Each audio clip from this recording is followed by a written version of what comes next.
नमस्कार प्यारे विद्यार्थियों, आप सभी 10वीं बोर्ड के विद्यार्थी ध्यान दें कि हमारा जो एक लास्ट में लेसन था 12वें नंबर का था, जो 12 नंबर क्रम था उसका 13वां जो हमारे अभी सिलेबस में नहीं वो हटा दिया गया है, उसमें था स्त्री शिक्षा के विरोधी कुतर्कों का खंडन, जो हमने पढ़ लिया है लगभग। तो उसमें देखिए फर्स्ट लास्ट बोर्ड में यही आती है कि एक जमाना था प्राचीन काल में, उस समय जैसे महिलाओं को शिक्षित करना समाज के लिए हानिकारक था, ऐसा कुछ लोग मानते थे। तो उन कुछ लोगों के तर्क कैसे हो गए, कुतर्क हो गए, ठीक है। तो उस कुतर्कों का क्या है कि सिरे से उन्हें खारिज किया गया है, उनका प्रमाण देके आप गलत हो, उन्हें बताया गया। वो बताने का काम किया था महावीर प्रसाद द्विवेदी ने। तो उस पाठ का लगभग अपन कंप्लीट कर चुके हैं, और अब जो है उसके बाद नंबर 14 का एक लेसन है आखिरी चट्टान। आखिरी चट्टान जो है ये मोहन राकेश द्वारा लिखा गया यात्रा व्रत है। यात्रा व्रत से मतलब होता है कि वही बात है, यात्रा वृतांत कहो, यात्रा व्रत कहो, कि कहीं जा रहे हैं और घूम फिर के वापस आते हैं, तो वहाँ की जलवायु में, वहाँ की संस्कृति में, वहाँ के सामाजिक जो रुतबा है, नियमावली है उसमें, और हमारे जो कल्चर है उसमें कहीं डिफरेंस होगा। क्योंकि अब जानते हैं भारत विविधताओं में अनेकता में विविधता में एकता वाला देश है।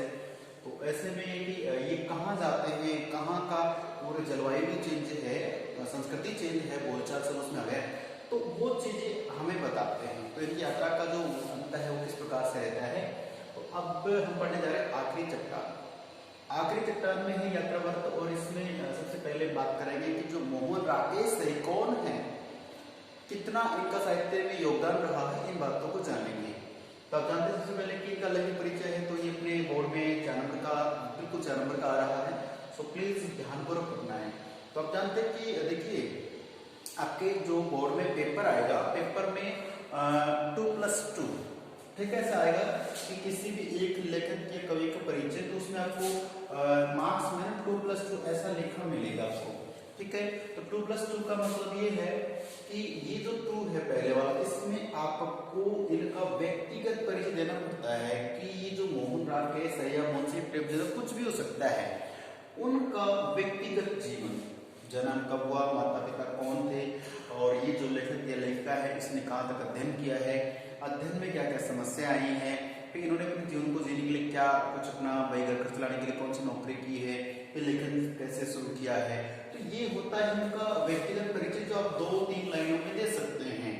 तो उसके आपको 2 मार्क्स मिलते हैं। उसके बाद बात करें साहित्यिक परिचय। कई बार तो है ना क्वेश्चन ये पूछ लेते हैं कि जैसे मोहन राकेश का साहित्यिक परिचय दीजिए, उसमें व्यक्तिगत क्या हो सकता है, नहीं देगी आपको, डायरेक्ट साहित्यिक परिचय दे सकते हैं। हाँ, अगर आप सिस्टम से भाई उनका व्यक्तिगत परिचय देते हो और साहित्यिक परिचय देते हो तो कोई प्रॉब्लम भी नहीं है, बट ध्यान रखना है कि जो इनके व्यक्तिगत जीवन है इसके 2 नंबर आपको मिलते हैं, और उसमें जानकारी सटीक होनी चाहिए, बिल्कुल सही उत्तर होना चाहिए।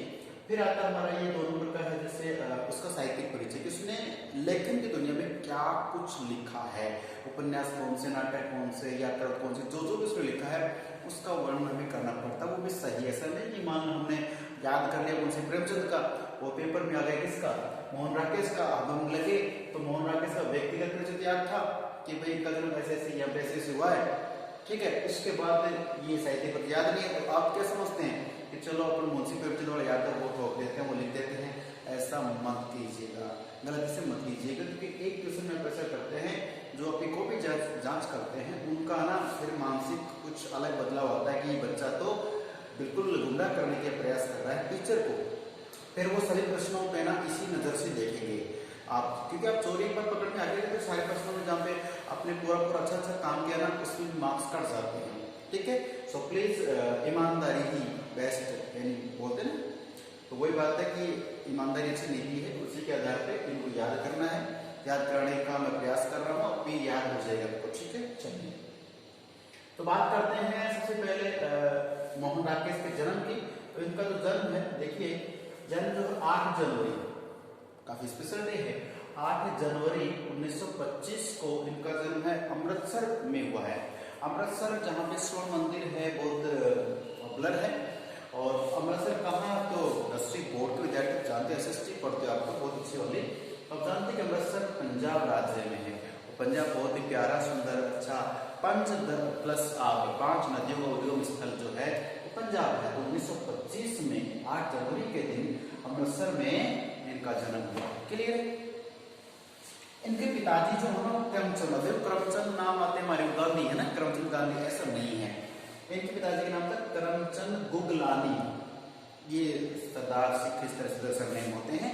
तो करमचंद गुगलानी जो है ना ये पेशे से क्या थे, इनके पिताजी तो मोहन राकेश के पिताजी करमचंद गुगलानी है। ये पेशे से, पेशा बोले तो प्रोफेशन है ना, कई बार आ जाता है पेशे से ये अध्यापक है, पेशे से वकील है। बच्चे पूछते पेशा, पेशा एक पैशन अलग, आपका पैशन अलग और पेशा, पेशा का मतलब वो वाला पैसा नहीं, वो वाला नहीं है। तो पैसा होता प्रोफेशन, क्या रोजगार, क्या काम क्या करते हैं। तो बात करेंगे कि इनके पिताजी करमचंद गुगलानी ना वकील साहब थे, क्या थे, एडवोकेट थे। लेकिन एडवोकेट होने के बावजूद भी करमचंद गुगलानी को साहित्य लिखना सुनना बड़ा अच्छा लगता था और यही सपना था कि मेरा बेटा भी कोई अच्छा साहित्यकार बने, और बेटे ने ऐसा कर दिखाया। ध्यान देते प्यारे विद्यार्थियों कि मोहन राकेश की पढ़ाई लिखाई की बात करें तो इन्होंने बहुत अच्छा अध्ययन किया है।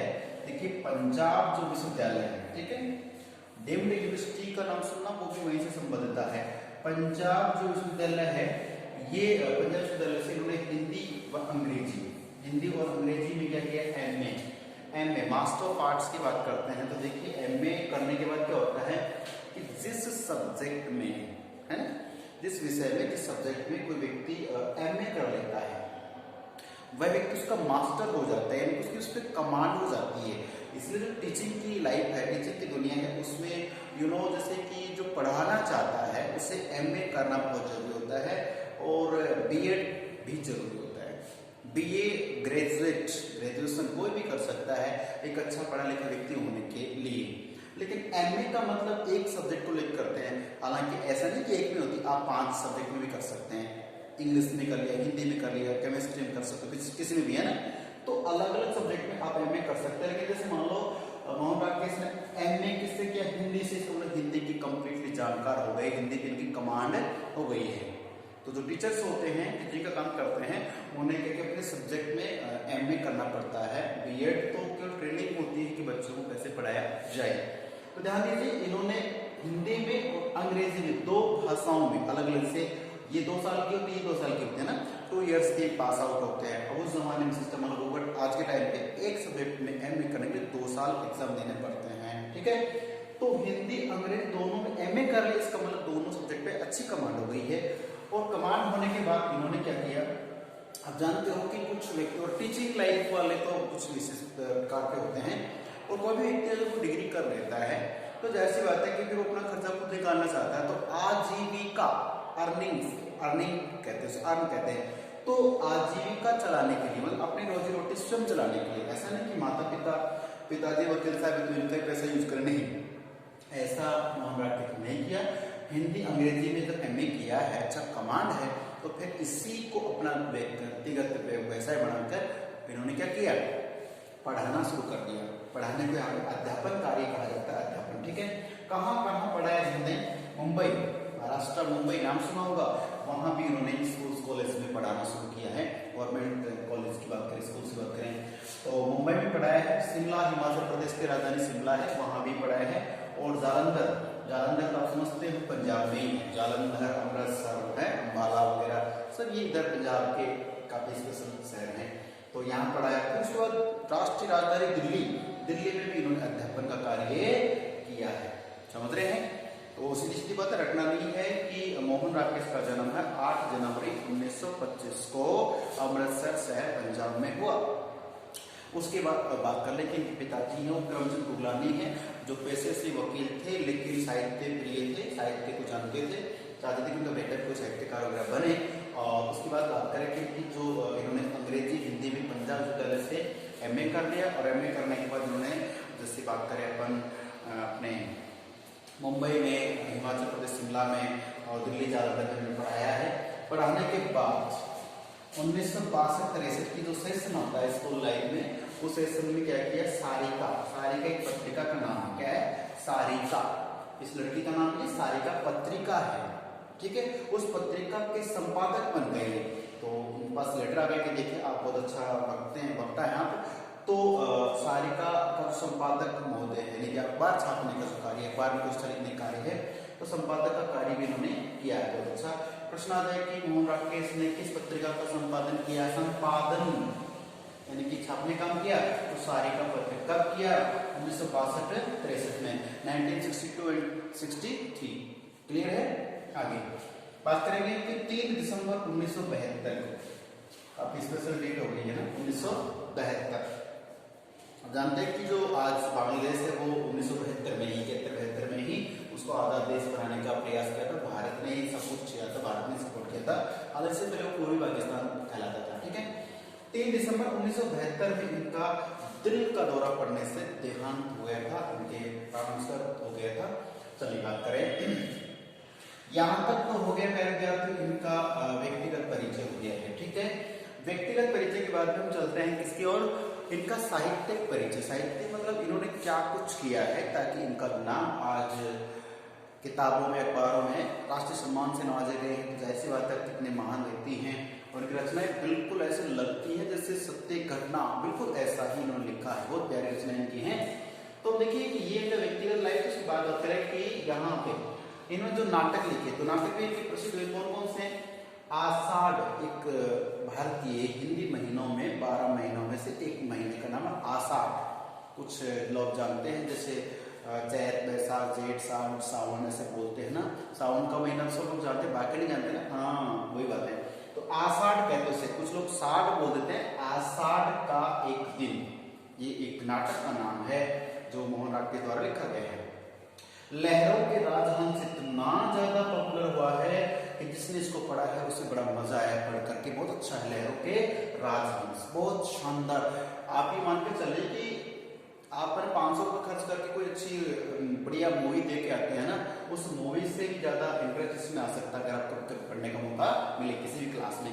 लहरों के राजहंस किसके द्वारा, मोहन राकेश। मैं आपको बता दूं कि इससे भी बहुत ज्यादा पॉपुलर हो गए थे, बहुत ज्यादा प्रसिद्ध हो गए थे, मान के चलिए।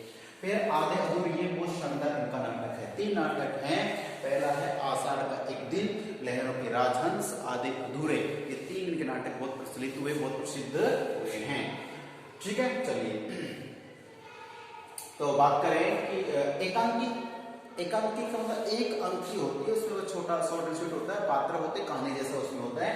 एकांकी देखिए, अंडे के छिलके, अंडे के छिलके, यू नो एग्स जो कवर्ड होता है, बात करें तो अंडे के छिलके, एकांकी का नाम है। अब ये तो लेखक मोदी से पूछे कि ये एकांकी नाम ये क्यों रखा है, तो कोई ना कोई बात तो होगी, है ना। अंडे के छिलके क्या होते हैं, देखिए शीर्षक कहीं से निकल सकता है, यू नो। कई बार अपन जैसे कुछ इलेक्ट्रिकल्स उपकरण आते हैं, ठीक है, कोई भी चीज मशीनरी आती है, तो आजकल एक ना पॉलीथीन होती है उस पर ना, चाहे फ्रीज का होता है या कोई मिक्सी वगैरह कुछ भी घर पे आती है, तो उसमें एक प्लास्टिक की थैली होती है, उस थैली पे मान लीजिए ये वो थैली है, इसमें ना गोल गोल ऐसी बिंदियां सी होती हैं।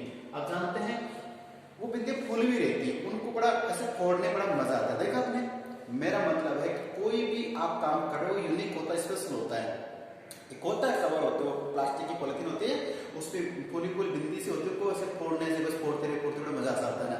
वही बात है, लेखक, कवि या फिल्म प्रोड्यूसर, डायरेक्टर्स होते हैं, इनके दिमाग में कौन सी बात कब और क्या संदेश देते हैं कोई पता नहीं है, और ये उस बात को समाज में अपने ढंग से पेश करते हैं। तो अंडे के छिलके, सोच के देखिए अंडे के छिलके क्या है, एकांकी का नाम है। तो कुछ बात तो होगी एकांकी में। दूध और दांत, दूध और दांत की बात करें तो ये भी क्या है कि एकांकी का नाम है। तो दूध का संबंध दांत से बिल्कुल है। बचपन जो अभी बात करें तो बचपन में कहते हैं कि दूध के दांत निकलते हैं, जैसे बच्चे का जन्म होता है कोई दांत नहीं होता है, लेकिन उसके बाद में धीरे धीरे उसके 2, फिर 4, फिर 6, फिर 8 इस तरह से आते हैं, फिर 22, फिर 28 तक हो जाते हैं, 30 लास्ट हो सकते हैं, 32 तो 100 में से एक के होते हैं। चलिए, तो दूध और दांत का भी बड़ा संबंध है, ये एकांकी है। लास्ट बात करें उपन्यास की बात करें, उपन्यास की बात करें तो क्या विद्यार्थियों, अंधेरे बंद कमरे के, इसको थोड़ा वैसे अंधेरे के बंद कमरे बोल सकते हैं। तो अंधेरे के बंद कमरे इनका एक उपन्यास, और उपन्यास में विद्यार्थी ध्यान दो, इसमें कोई प्रश्न उत्तर नहीं होते हैं, या यूं कहे कि बहुत लंबा चलता है, जैसे एक पुस्तक का ही नाम होता है, इतनी मोटी पुस्तक होती है, उसी का नाम है अंधेरे बंद कमरे। उसमें पूरी कहानी चलती है, सत्यता के आधार पे होती है और लेखन शैली का बहुत ध्यान रखा जाता है उसमें। निबंध शैली में होता है वो, लेकिन क्या होता है कि बहुत बड़ा ज्यादा होता है। तो उपन्यास पढ़ने में जैसे मुंशी प्रेमचंद है, उनके गोदान है या मंगलसूत्र है, कई उनके उपन्यास बहुत प्रसिद्ध हैं। ठीक है, ध्यान रखें। अंधेरे बंद कमरे, उसके बाद है नए आने वाला कल। ये हमारे लाइफ में बहुत इंपॉर्टेंट पार्ट है। देखिए, नए आने वाला कल, ये इनका एक उपन्यास है, पढ़ के देखिए बड़ा इंटरेस्टिंग है कि नए आने वाला कल। ये अक्सर हम मतलब कहते हैं कोई भी काम की शुरुआत करते हैं। 10 बोर्ड के विद्यार्थी कि यार मैं एग्जाम्स आने वाले हैं, मैं कल से सुबह 4 बजे पढ़ने वाला हूँ। कल से, कल नहीं आने वाला। कल फिर जैसे सुबह 4-5 बजते मम्मी को उठाता है, सर्दी इतनी ज्यादा को लगती वापस सो जाते हैं। उसी कुछ विद्यार्थी थोड़ा सा हिम्मत दिखा के पढ़ भी लेके 10 मिनट पढ़े वापस सो जाएंगे। तो फिर कहते आज तो कोई बात नहीं, कल से जरूर पढ़ूंगा। फिर कल के साथ नहीं कि कहते कि नए आने वाला कल, और एक कल चला गया नहीं तो कल सिस्टम रहेगा नहीं, तो बदलता रहेगा। प्यारे विद्यार्थियों, नए आने वाला कल वास्तविकता है ये। उसके बाद अंतराल। अंतराल का मतलब ऐसे तरंगों से होता है, समुद्री लहरों से, तरंगों से होता है। और यहाँ पे अंतराल का मतलब जैसे किस समय 1 और 2 के बीच का जो टाइमिंग की बात करते हैं उसमें अंतराल होता है। तो मैं चाहता हूँ कि उपन्यास भी याद कर ले और एक लास्ट की बात करें कि यात्राव्रत, यात्रावृत्तांत भी तो लिखा उन्होंने। ठीक है, तो उसके बाद बात करें इनकी बात करें जीवनी। जीवनी इनकी समय सारथी, एक लास्ट समय सारथी आपको बुक में दे रखी है, और यात्राव्रत भी आपको बुक में दे रखी है। और यात्राव्रत एक ही है, कौन सी? आखिरी चट्टान, जो हम पढ़ने जा रहे हैं। आखिरी चट्टान क्या है, कहाँ गए हैं वो चट्टान, कितनी इंपॉर्टेंट हो गई ना, बात करते हैं। तो प्यारे विद्यार्थियों, आखिरी चट्टान क्या है? यात्राव्रत है। किसकी है? मोहन राकेश की है, जिनका जन्म कब हुआ? 8 जनवरी 1925 अमृतसर पंजाब में हुआ। मृत्यु या देहांत का दौरा पड़ने से हुई। कब हुई? वो हुई है 3 दिसंबर 1972, 1925 1925। और यहाँ पे देखिए 3 दिसंबर 1972, 1972। ठीक है, तो मैं चाहता हूँ कि ये जो डिस्क्रिप्शन है, ये जो परिचय है, ये कंप्लीटली 10वीं बोर्ड के तमाम यानी सभी विद्यार्थियों को याद हो जाना चाहिए। ये इंपॉर्टेंट है एग्जाम की दृष्टि से। ठीक है, अब चलते हैं अपन इसके आखिरी चट्टान की पाठ के बारे में कि क्या कुछ है यात्रावृत्तांत में, देखते हैं, जानते हैं इसके बारे में। तब तक के लिए नमस्कार।